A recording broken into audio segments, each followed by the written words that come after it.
Bonjour chers internautes, je suis heureux de vous retrouver.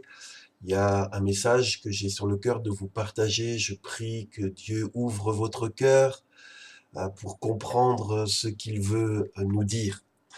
Ce message, nous le trouvons dans le livre du prophète Jérémie, un livre de l'Ancien Testament. Jérémie était un prophète de Dieu, un porte-parole de Dieu. Et nous lisons au chapitre 7 de son livre, Voici ce que l'Éternel dit à Jérémie. Tiens-toi à la porte du temple de l'Éternel et proclame ce message.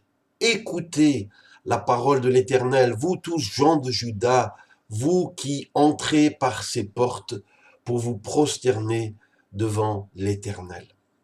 Dieu dit à Jérémie de se poster à l'entrée du temple, ce lieu de culte, ce lieu de sacrifice, ce lieu de louange, ce lieu de prière.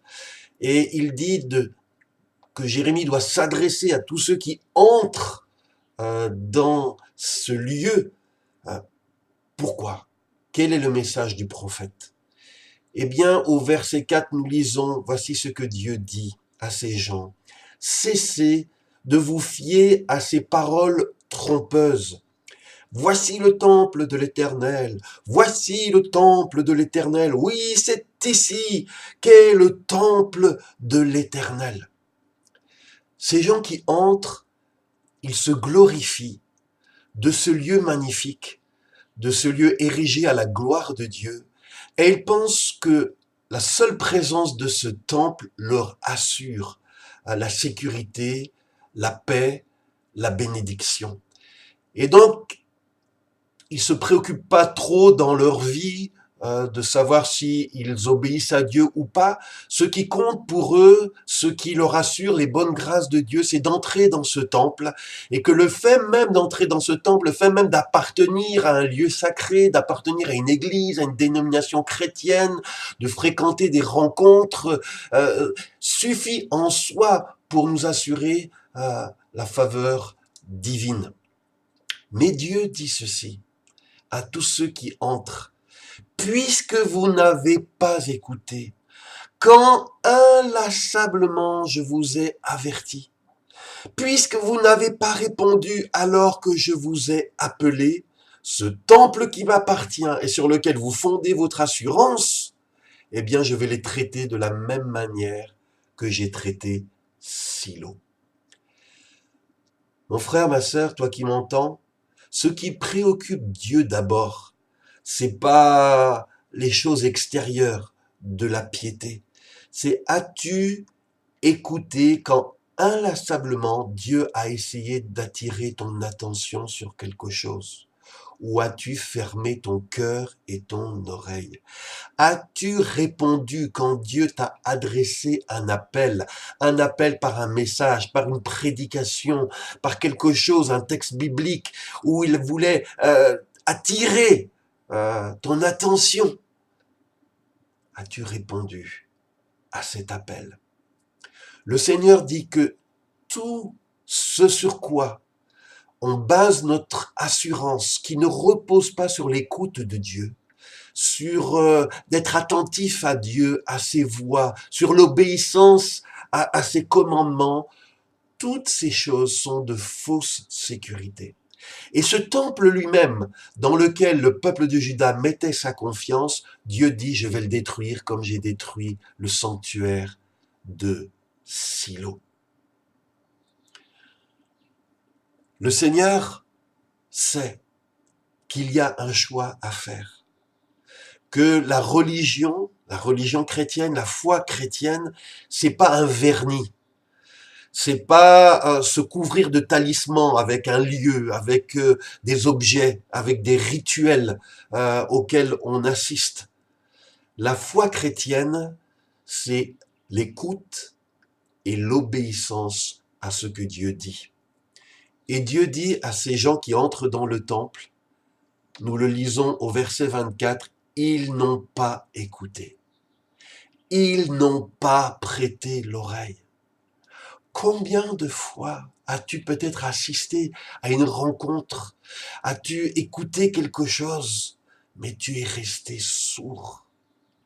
Et il dit, ils se sont conduits selon leur propre raisonnement et selon les penchants de leur mauvais cœur. Très souvent, il m'arrive de partager la parole de Dieu. Dieu dit. Mais les gens me disent, Dieu dit, mais moi je pense que. Et donc au lieu de s'aligner sur ce que Dieu dit, ils préfèrent suivre leur propre raisonnement. Dieu leur demande, leur indique la voie à suivre, mais eux préfèrent suivre les penchants de leur cœur, mauvais cœur. Ils sont intéressés par les choses spirituelles.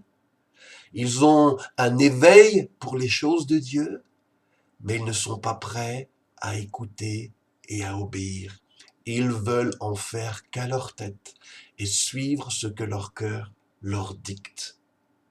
Et Dieu dit à la fin, puisque mon peuple n'a pas voulu accepter ma leçon, la vérité n'est plus, elle a été retirée de leur bouche.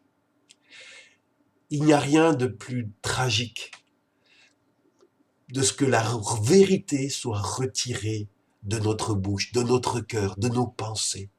Et c'est ce qui se passe quand nous, obstinément, nous refusons la vérité. À un moment, la vérité va nous quitter, va s'éloigner de nous. Et ce matin, ou peut-être pour toi ce soir, cet après-midi, je veux prier dans le nom de Jésus. Que tu ne sois pas juste quelqu'un qui entre dans les portes du temple, quelqu'un qui pratique de manière extérieure une religion, quelqu'un qui a une ouverture, une curiosité, un intérêt pour les choses spirituelles, et que tu penses que cela suffit pour plaire à Dieu. Dieu demande de toi l'écoute de ton cœur.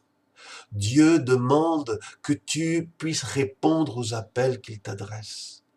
Dieu veut que ta vie soit en harmonie avec sa parole. Ce qu'il dit dans sa parole, ce qu'il attend de toi dans sa parole. Seigneur, je veux vraiment te demander pardon. Pardon au nom de tous ceux et celles qui se réclament du Christ, qui se disent chrétiens, qui entrent dans les églises, qui fréquentent des rencontres et qui pensent que cela leur assure la sécurité, alors que dès qu'ils sont hors du temple, ils suivent leur propre raisonnement et les penchants de leur cœur mauvais.